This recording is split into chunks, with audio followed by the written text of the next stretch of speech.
Sir अब आ रहे हैं, बताया जा रहा है कि ईरान से भी क़यादत आएगी, अमेरिका से भी इंपॉर्टेंट शख्सियात आएंगी, इस्लामाबाद के ऊपर पूरी दुनिया की नजरें हैं, यहाँ पे मुज़ाकरात होंगे।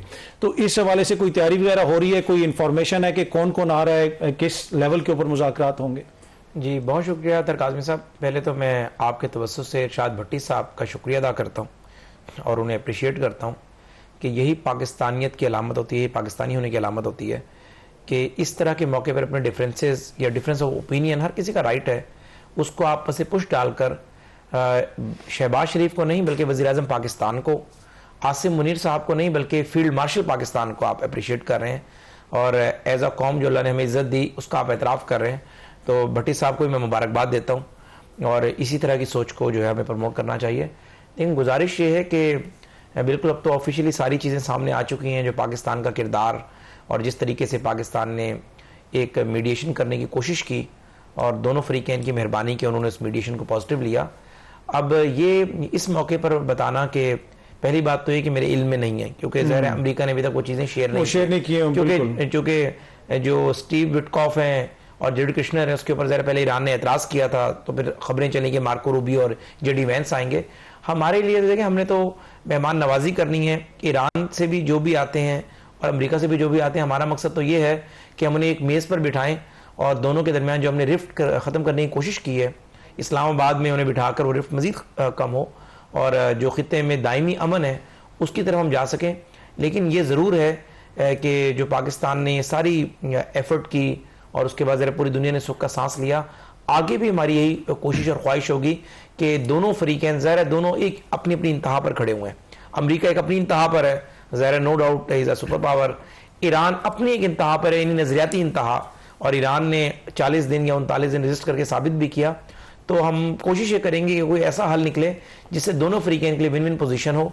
और ख़ित्ते में जो जंग के बादल मंडला रहे थे, अल्हम्दुलिल्लाह वो 2 हफ्ते के लिए टल चुके हैं, लेकिन आई एम टेलिंग यू कि आपको ये मेरी बात याद आएगी इंशाअल्लाह ताला, जो ये 2-3 दिन के मुज़ाकरात हैं इसके बाद आपको हतमी जो है बादल टलते हुए नजर आएंगे। अच्छा उज़ैफा साहब, ऑब्वियसली इस पे भी कमेंट कीजिएगा, लेकिन अब एक और क्वेश्चन ये भी है कि आप नाए हुर्मुज़ खुल गई है, पाकिस्तान को तो पहले भी ईरान ने एक्सेस दिया था, अब जहां पे पाकिस्तान ने इतनी बड़ी सफारती कामयाबी हासिल की है, क्या इसके नतीजे में कोई ऐसा हो सकता है कि ईरान से हम सस्ता तेल ले सकें, जो गैस पाइपलाइन का मंसूबा है उसको आगे बढ़ाया जा सके, क्योंकि वो भी अमेरिका हमेशा पाकिस्तान को टोकता है, रोकता है, तो उसमें क्या कोई पेशरफ्त हो सकती है? जी बहुत शुक्रिया काज़मी साहब। मैं इरशाद भट्टी साहब को भी रिस्पॉन्ड करता हूँ और मैं भूल ना जाऊँ, आप याद करा दीजिए कि मैंने पेट्रोलियम मसनूआत की कीमतों पे भी आपको बतानी है कोई चीज़। पहली बात तो ये कि भट्टी साहब की अपनी अप्रीहेंशन है, उनका तज्जिया है, मैं उस पर बात नहीं करूँगा, लेकिन ज़ाहिर है एक तो मेरी ख्वाहिश और खुशफहमी भी यही है कि अल्लाह करे माहिदा जल्द हो। जो आपने अगला सवाल किया उस पर भी मैं आता हूँ कि उससे हमें क्या क्या फ़वायद होंगे, और ईरान से ज़ाहिर गैस पाइपलाइन और जो आपने सस्ता क्रूड ऑयल की बात की वो भी मैं उस पर आ जाता हूँ। पहली बात तो ये कि मेरी ख्वाहिश ज़रूर है कि ऐसा हो, लेकिन मैं आपको लॉजिकली वैसे बात बता रहा हूँ, एक मिनिस्टर की हैसियत से नहीं। जिस इंतहाओं को छूने के बाद अमेरिका वापस आया है और जिस इंतहा पे ईरान बैठा हुआ था ईरान वापस आया है, दोनों ने ज़ाहिर है, और ज़ाहिर रीजन ने भी सारी सूरत हाल देख ली थी। तो ये नहीं था कि अमेरिका पीछे हटने को तैयार होता, कि अगर ईरान डटा हुआ था तो अमेरिका कहता हम घर जा रहे हैं, अपनी लड़ाई खुद लड़े। तो अमेरिका ने भी ज़ाहिर ऑप्शन यही रख दिया था कि अगर ये पीछे नहीं हटते या कोई बात नहीं बनती मुझे सेफ एग्जिट नहीं मिलता। देखें, अगर आपकी तगड़े बंदे से लड़ाई हो जाए और आप कमजोर हो तो तगड़े बंदे को भी आपने सेफ एग्जिट देना होता है। तो अमेरिका बेशक तगड़ा है, लेकिन अगर आप सेफ एग्जिट ना देते तो जो वो धमकियां दे रहा था, जो चीजें थी, और ईरान का भी एक बिहेवियर अमेरिका ने देख लिया, तो दोनों इंतहाएं देख ली हैं कि ये डट गए इस चीज की परवाह किए बगैर के अस्फहान पे हमले हुए और यानी कोई शहर उनका जो है वो महफूज नहीं रहा। तो उसके बाद मेरे ख्याल से दोनों फरीकैन भी चाहते थे कि कोई बाइज्जत एग्जिट निकल आए, और मेरे ख्याल से इंशाअल्लाह ताला ये हमारी ख्वाहिश भी है, लेकिन मारूजी हालात बीइंग एनालिस्ट पे आपको बताऊं कि इंशाअल्लाह ताला यू विल सी कि एक अच्छा ठोस मुआहदा होगा। बाकी छोटी मोटी जरा वॉर जब आप सीज फायर करते हैं, तो मैंने आपको पहले बताया था आपके प्रोग्राम में, याद होगा कि ईरान ने बेसिकली अपनी जो पावर थी आयतुल्लाह खामनाई ने वो 32 हिस्सों में तकसीम कर दी थी, यानी 32 के 32 सूबों को कह दिया था कि आप लोगों ने अपनी मदद आपके तहत मौका देखकर फैसला कर लेना है। वो ज़ाहिर है पावर दोबारा उन्होंने अपने पास वापस ली, डायरेक्शंस दी, टाइम लगता है। दूसरी बात ये कि जो आपने कहा कि अगर ये मुआहदा हो जाता, जो कि इंशाल्लाह हो जाएगा, देखिए उसमें सबसे अहम चीज जो होगी वो होगी ईरान पर जो सैंक्शंस हैं वो खत्म हो जाए। बिल्कुल, अब ईरान पर सैंक्शंस खत्म होती हैं, हमारे लिए तो ये सूरत हाल है। आपको पता है कि पार्को ऑयल रिफाइनरी जो है, यानी ये बात मैं इसलिए इसका आपको कोट कर रहा हूं ताकि आपको पता हो, टेक्निकल पॉइंट ऑफ व्यू से भी आपके व्यूअर्स ने देखना है। पार्को ऑयल रिफाइनरी कस्बा गुजरात डेरा गाजी खान में वाकई है, लेकिन इनका जो शिप उतरता है क्रूड ऑयल का, वो कराची में उतरता है। कराची से लेकर डेरा गाजी खान तक एक लाइन बिछी हुई है और 3 घंटे में वो क्रूड ऑयल जो है वो वहां तक पहुंच जाता है। कस्बा गुजरात, उसमें रिफाइनरी होती है, देन फिर उसका इस्तेमाल होता है। तो अब आप इसका अंदाजा लगाएं कि अगर अल्लाह खैर करे ये हो जाता है और आपकी ईरान से सिर्फ पाइपलाइन सीधा आ रही हो, यानी वहां वॉल ओपन होना है, एक तो सबसे अहम चीज आपकी कॉस्ट जमीन पर आ जाएगी। जो आपकी कॉस्ट जाती है कि शिप आ रहा है, शिप जा रहा है, टाइमली अपने डिसीजंस कर रहे होते हैं कि यार मैं अब आलू मार्केट में कीमत ऊपर है, खरीदूं ना खरीदूं, नीचे है, खरीदूं ना खरीदूं, उसमें भी जरा आपको झटका पड़ता है। एक तो वो बड़ा फायदा हो जाएगा। दूसरी, मैं ये समझता हूं हमें ये खुशफहमी भी रखनी चाहिए और अल्लाह से दुआ भी करनी चाहिए कि एक तो सऊदी अरब हमारा बड़ा रिगार्ड करता है, हमेशा हमारे साथ खड़ा होता है। ये सूरत हाल अगर मैच्योर होती है तो ईरान ये एहसान भूलेगा नहीं। यानी आपके असल में सारी प्रैक्टिस का जो फायदा होना है वो 26 करोड़ पाकिस्तानियों को होना है। यानी उन्हें सस्ता तेल अगर मिलना शुरू हो जाए, शहबाज शरीफ हो या कोई भी वजीर आजम हो।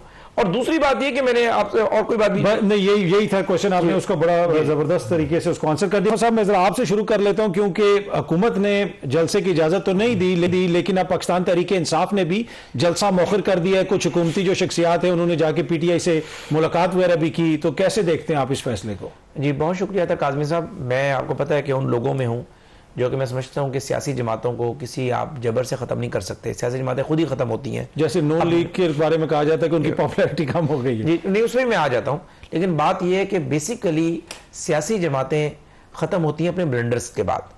तहरीक इंसाफ ने जो काम किया, मैं समझता हूँ यही सियासी मेजोरिटी की इसको जरूरत है और इसको मैं अप्रिशिएट करता हूँ। मैं इसको किसी कमजोरी के जुमरे में नहीं रहूंगा। अगर पूरा मुल्क जो है वो सुख का सांस ले रहा है, जश्न का समा है, पेट्रोलियम मसनूआत की कीमतों की तवक्को की जा रही है, वो रह गई थी बात मेरी। वो पेट्रोलियम मसनूआत के हवाले से आज वज़ीर-ए-आज़म साहब ने वाज़े कहा है मिनिस्टर पेट्रोलियम को कि आपके पास 2 दिन है और जो भी मैकेनिज्म बनाकर देना है। नहीं 2 दिन का मतलब ये नहीं कि 2 दिन बाद कम होंगी, मुमकिन है आज ही रात हो जाए, मुमकिन है कल रात हो जाए। और इंशाअल्लाह ताला आपको हमने कमिटमेंट दी थी कि जिस तेजी से ऊपर गई हैं उसी तेजी से नीचे आएंगे और आप ये देखेंगे कि जो डिक्रीज होगा उसी तेजी से होगा और आम आदमी को इसमें रिलीफ मिलेगा, जो कि हमारी कमिटमेंट थी। तहरीक इंसाफ में बात कर रहा था, तहरीक इंसाफ ने पॉलिटिकल मेच्योरिटी का सबूत दी है और यही पॉलिटिकल मेच्योरिटी अगर काश ये 9 मई को देते, 26 नवंबर को देते तो आज तहरीक इंसाफ पे वक्त ना होता। लेकिन इंसान है, खताओं का पुतला है, हम इसको अप्रिशिएट करते हैं।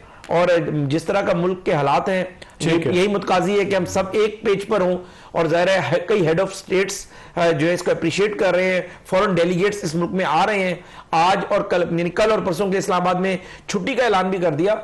तो इसके हवाले से मैं समझता हूं कि बहुत अच्छा फैसला तहरीक इंसाफ का। साहब मैं जरा आपसे शुरू कर लेता हूं, क्योंकि हुकूमत ने जलसे की इजाजत तो नहीं दी, लेकिन अब पाकिस्तान तहरीक इंसाफ ने भी जलसा मौखर कर दिया है। कुछ हुकूमती जो शख्सियात है उन्होंने जाके PTI से मुलाकात वगैरह भी की, तो कैसे देखते हैं आप इस फैसले को? जी बहुत शुक्रिया था काजमी साहब। मैं आपको पता है कि उन लोगों में हूँ जो कि मैं समझता हूं कि सियासी जमातों को किसी आप जबर से खत्म नहीं कर सकते। सियासी जमातें खुद ही खत्म होती हैं। जैसे नून लीग के बारे में कहा जाता है कि उनकी पॉपुलैरिटी कम हो गई है। जी नहीं, उसमें मैं आ जाता हूं, लेकिन बात यह है कि बेसिकली सियासी जमातें खत्म होती हैं अपने ब्लंडर्स के बाद।